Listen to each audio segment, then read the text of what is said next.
세상에 어떤 사람보다 예수 믿고 있는 것이 행복한 겁니다. 얼굴 찍고 행복하셨으면 좋겠어요. 저는 시각과 관점을 리셋하라는 말씀으로 한 6주, 7주 전했고요. 그 다음에 공동체, 신앙 공동체에 대한 말씀으로 첫 주는 제가 기다리는 공동체라고 전했습니다. 교회는 신앙 공동체는 항상 기다려야 합니다. 뭘 기다리냐면 돈을 기다리는 게 아니고 건물을 기다리는 것이 아니라 예수님의 부탁, 하나님의 약속, 성령의 선물을 기다리는 것이 교회의 태동이고 신앙 공동체의 태도입니다. 두 번째는 세워지는 공동체를 위해서다. 무엇을 세워지느냐? 교회는 처음에 회개를 통해서 세워졌습니다. 교회가 회개가 없어지면 교회는 더 이상 교회가 아닙니다. 왜냐하면 성서상의 교회는 회개를 통해서 우리가 어찌할꼬 라고 하면서 회개하면서 교회가 세워집니다. 이번 한 주 동안에 여러분 머릿속에 생각 속에 회개라는 단어가 많이 떠오르셨죠? 네, 떠오르지 않으셨으면 여러분은 기독교인이 아닌 종교인, 예수님하고 전혀 상관이 없는 사람입니다. 왜냐? 교회는 다른 것으로 세워지는 게 아니에요. 시설로 세워지거나 사람 숫자로 세워지거나 돈으로 세워지는 게 아니라 교회는 회개를 통해서 세워진 겁니다. 회개로 세워져가는 여러분이 될 수 있기를 주의 이름으로 축복합니다. 오늘은 세 번째 시간, 교회는 흘러가는 공동체다라는 겁니다. 그리고 다음 주에는 흩어지는 공동체, 그리고 그 다음 주에는 위로하는 공동체, 그리고 다시 컴백으로 다시 기다리는 공동체로 말씀을 증거하려고 합니다. 신앙 공동체는 교회뿐만 아니라 여러분의 가족까지도 의미합니다. 그리고 여러분의 부부도 의미합니다.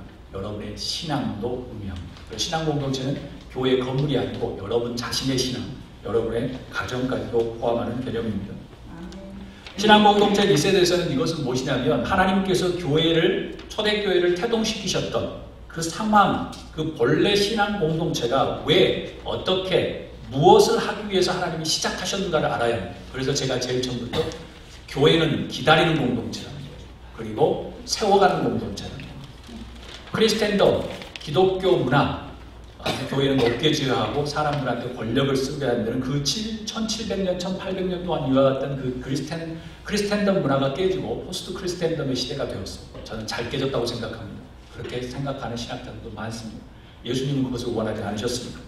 돈과 명예와 권력과 성공에 집착했던 시각에서 탈피하고 본래 신앙 공동체 태동, 원래 교회와 우리의 신앙 그룹이 어떻게 태동되었는지에 집중하라는 말씀입니다.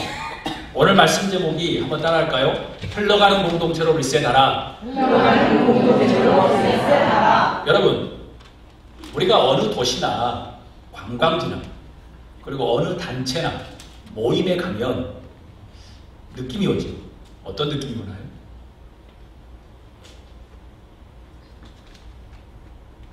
다양합니다. 그래서 제가 물어보는 대답을 이겁니다. 자연스럽다. 아니면 인위적이다. 아무리 멋진 자연을 보더라도 좀 너무 인공적이다. 자연스럽다. 그것으로 할 수 있잖아요. 어떤 모임을 가도 여기는 너무 조금 조직적이고 인위적이다. 어떤 데는 되게 자연스럽다. 그것은 상황에 따라 틀립니다.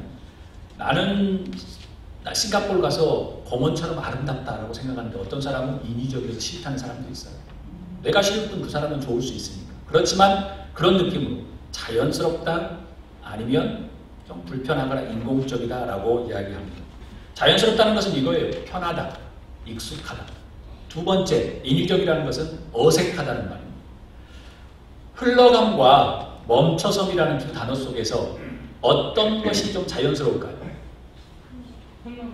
흘러감? 멈춰섬도 자연스러울 수 있습니다. 토네이도와 허리케인이 오면 어디 벽에 있으면 멈춰서죠. 다 부숴버리고 가죠. 근데 흘러감이 더 자연스러울 수 있습니다. 조병화 시인은 이런 시 제목을 적었습니다.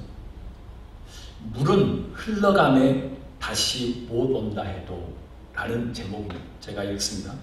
중략을 하겠습니다. 언젠가 너와 내가 강가에서 이야기한 것처럼 물은 흘러감에 다시 못 온다 해도 강은 항상 그 자리 흐르고 있는 것. 이 세상 만물, 만사가 헛되고 헛된 것이라 하지만 생은 다만 자리를 바꿀 뿐 강물처럼 그저 한 자리 있는 것이다 라는 시를 적었습니다. 물은 흘러가며 다시 못 온다 해도 자연은 그렇게 흘러갑니다. 이것이 하나님의 섭리. 그런데 그것을 막으려고 하면 우리는 하나님 앞에 지금 역행을 하고 있는 거예요. 악행을 하고 있는 것이죠. 제가 왜 신앙 공동체를 흘러가는 공동체라고 말했냐면 이 답은 저의 시 흘러보내야라는 시로 제가 대신합니다. 제목 흘러보내야. 고여있는 샘 썩기 마련인 것을 흐르지 않는 개울 모두 떠나고 말 것을 흐르고 넘치고 밀고 당기고 뒤집히고 엉키고 그렇게 흘러가야 했음을 한 방울이라도 힘겹게 흘러넘쳐 몇 방울이라도 즐거이 흘러보내야 살아갈 수 있음. 저의 시가 대답입니다. 이것입니다. 하나님의 섭리라는 흘러감에 몸과 생각을 맡기시라는 겁니다. 인공적으로 댐을 막지 말라는 겁니다. 댐을 막으면 하나님 앞에서 악행이라는 겁니다. 신의 계획이 흘러감에 너무 서두십니까? 그럼 우리는 하나님의 계획에 역행하고 있습니다. 신의 계획이 너무 어색하십니까? 그러면 인간적으로 여러분이 하나님의 계획을 막고 계신 겁니다. 하나님의 계획에 무감가신 거예요. 솔직히 저의 시의 표현은 이겁니다. 지금 고여있어 썩기 마련이야. 흐르지 않는 개울 모두 떠나. 고기도 죽고 다 죽어. 즐거이 억지로 흘려보내야 우리가 살 수 있는 거야 라는 게 하나님의 흘러보내는 겁니다. 바꿔 말하면 이겁니다. 하나님이 하시도록 내버려 두라는 말씀입니다. 우리가 할 수 있는 게 없다는 것을 인정해야 되는 겁니다.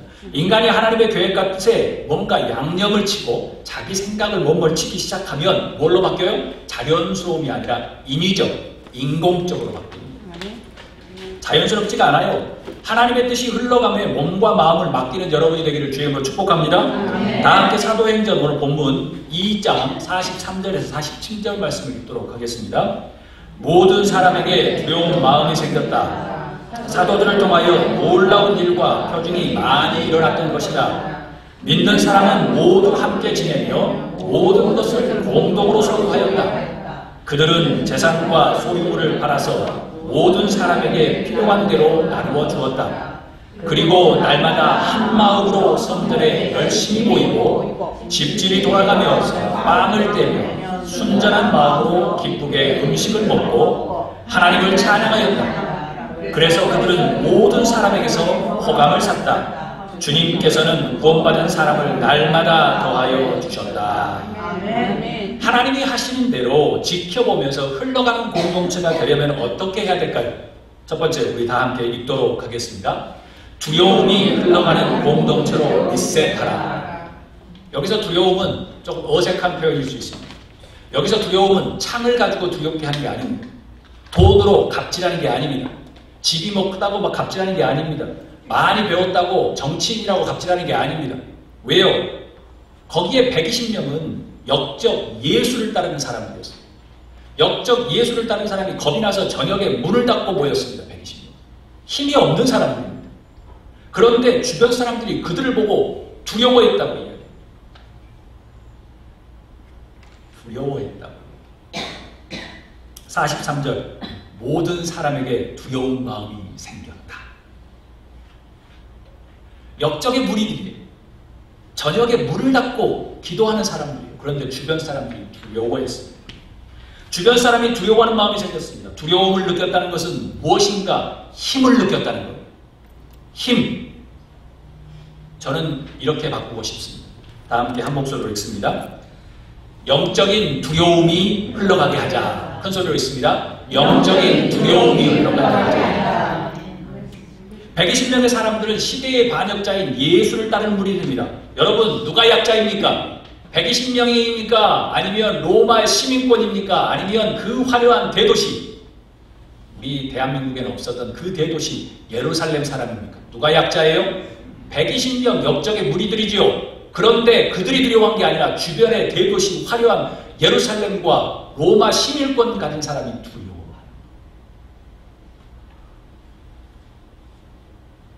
숨어서 성령을 기다렸던 120명의 신앙의 사람들, 그 사람들을 보고 두려워합니다. 놀라운 일이 벌어집니다. 도리어 화려하고 최고의 도시 예루살렘 사람들이 역적의 무리를 보면서 두려워하는 겁니다. 그들은 총도 없고 칼도 없고 권리도 없고 아무것도 없는 갈릴리 시골 촌 여자분들과 소수의 따르는 사람들, 제자들, 그들은 다 갈릴리에서 뭐예요? 피셔맨이었습니다. 전혀 헤게모니를 잡을 수 없는 사람인데 그들을 보고 두려워했다. 사랑하는 여러분, 신앙 공동체는 이렇게 영적인 두려움의 존재가 되어요. 우리를 보고 다른 사람들이 영적인 두려움을 느껴야 합니다. 영적인 두려움을 느끼지 않으면 우리는 신앙에 뭐가 지금 잘못되고 있는 거예요.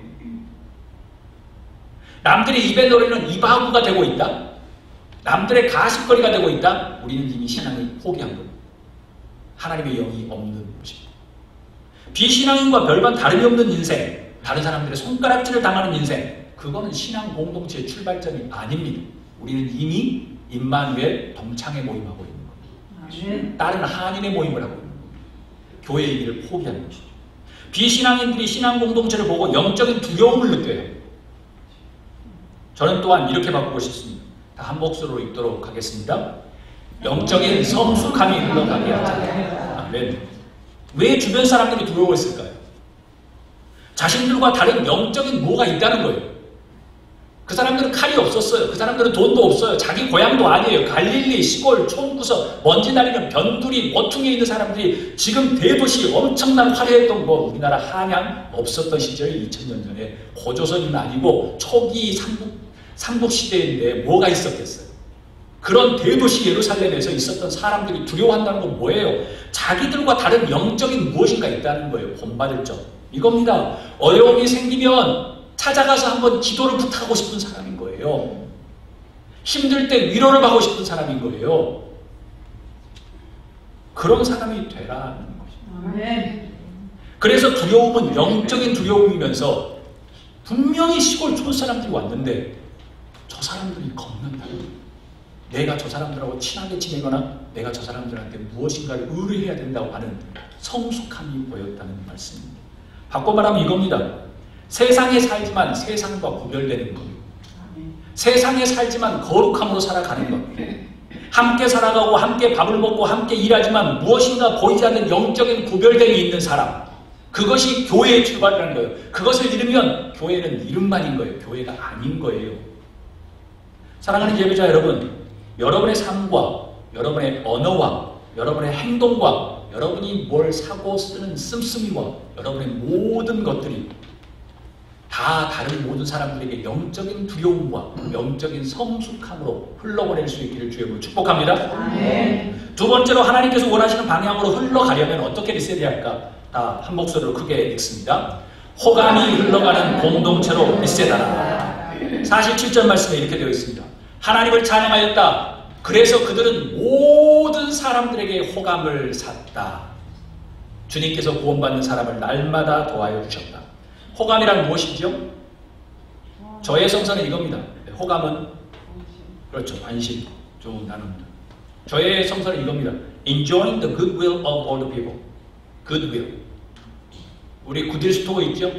Goodwill. 그냥 문 박사님의 굿윌이 아니고 all the people. 모든 주변의 사람들이 생각하는 거기에 average, 밸런스가 되어 있는 그 average의 굿윌을 이 사람들이 주었다는 거예요.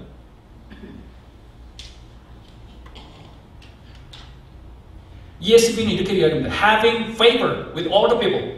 Having favor. 분명히 촌 사람들 120명이 문 닫고 거기서 했는데 성령을 받고 난 다음에 이 사람들이 한 게 없어요. 이 사람들이 무슨 인슈런스를 준 것도 아니고 돈을 준 게 아니에요. 그런데 사람들이 생각하기에 all the people 안에 goodwill, favor를 그 사람들이 가지고 있다. 나를 주었다는 거예요.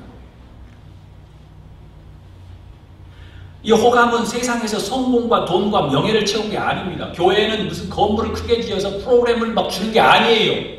시원한 장소를 주는 게 아니에요. 지금도 천장에 지붕만 있는 곳에서 6시간, 8시간 예배하는 것도 많아요.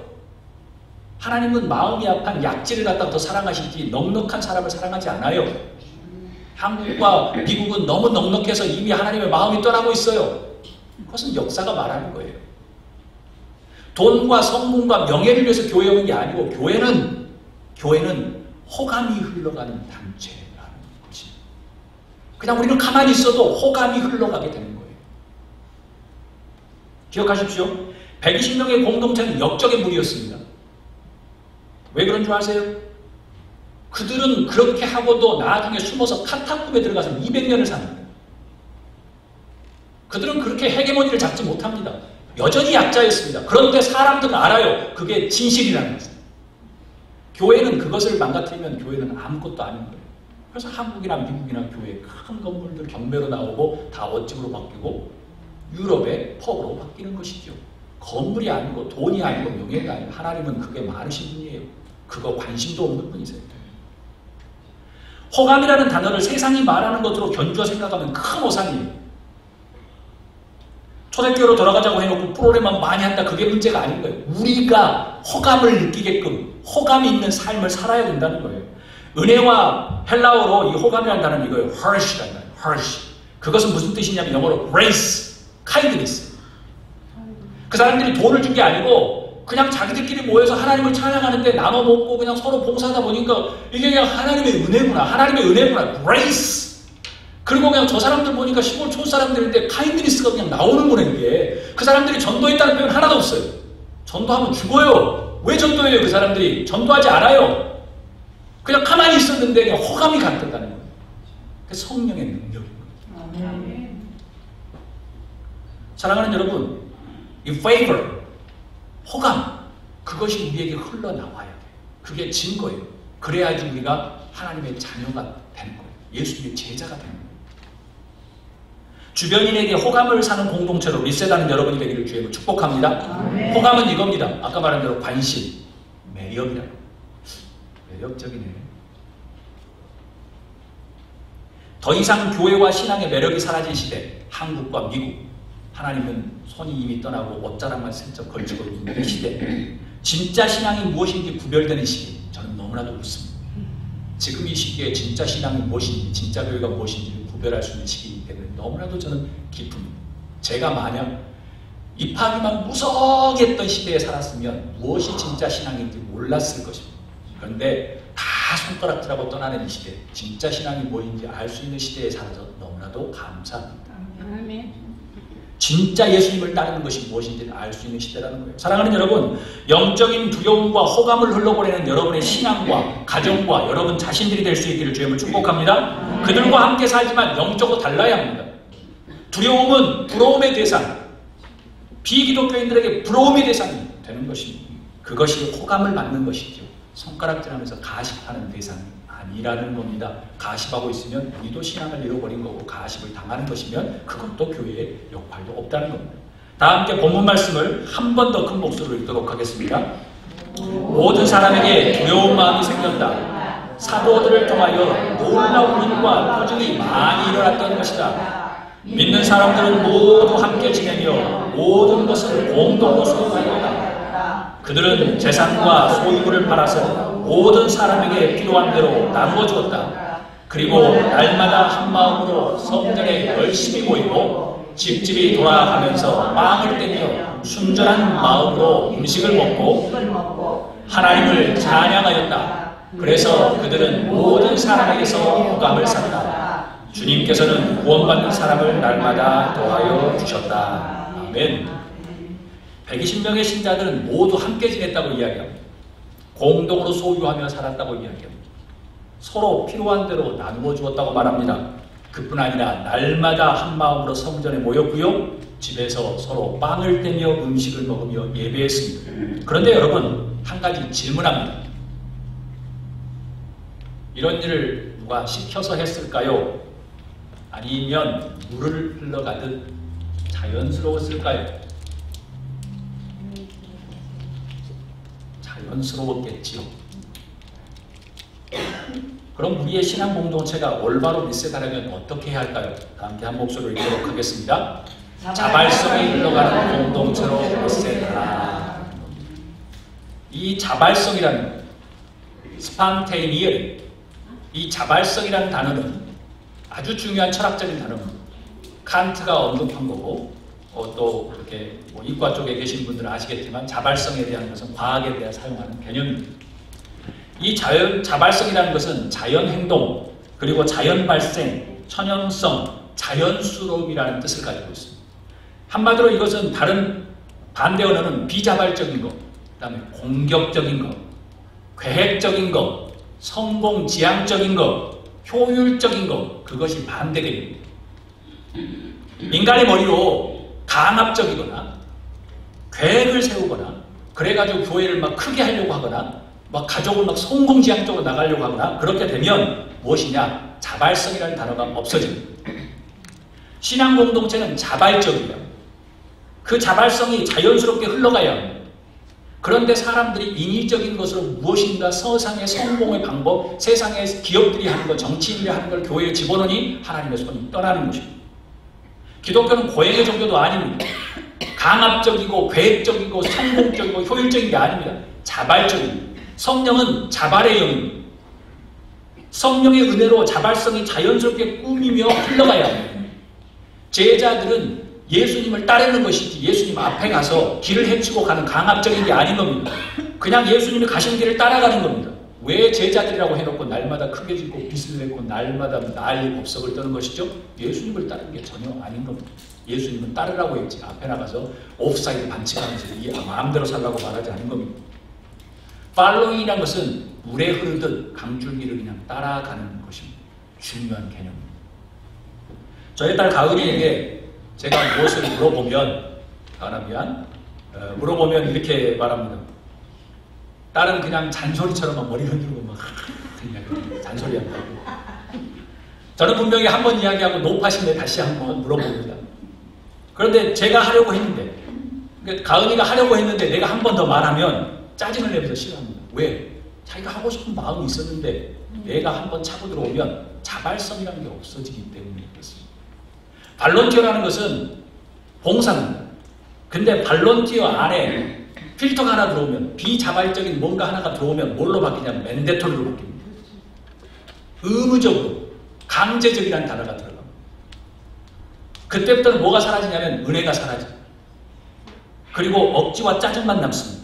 그러면 옆에서 사탄이 박수치겠죠. 잘하고 있다. 잘하고 있어. 신앙 공동체인 교회와 가족을 무너뜨리는 원리는 이겁니다. 세상에서 성공하는 것, 유명해지는 것, 돈 많이 버는 것을 통해서 교회가 무너집니다. 그렇지만 더 강한 것 중에 하나가 무엇이냐? 신앙 공동체 안에 자발성이 사라지게 하는 것입니다. 제가 목회하는 것도 너무 억지로 하거나 즐겁지 않으면 그것은 저의 목회가 실패입니다. 겉으로는 잘 될지 몰라도 예수님은 너는 보나마나다라는 것입니다.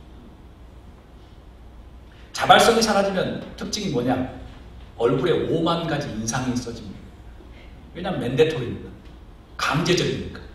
가은이가 짜증내는 거죠. 맨데토리가 되는 거예요. 싫은 거예요. 언어가 거칠어집니다. 옛날에는 네 했는데 네 이렇게 되는 거죠. 교회와는 똑같습니다. 쓴뿌리 성질대로 이제 하는 겁니다. 옛날에 잘 참고 있다가 맨데토리가 되면 성질 나는 겁니다. 기분과 감정대로 행동합니다. 그전에는 좀 뭔가 인내심 좀 있어 보이는데 이제 이게 없으면 그냥 나타납니다. 교회와 가족이 세상과 별반 다르지 않게 되는 겁니다. 그러면 신앙이 더 이상 신앙이 아니게 되는 겁니다. 니나 잘하세요.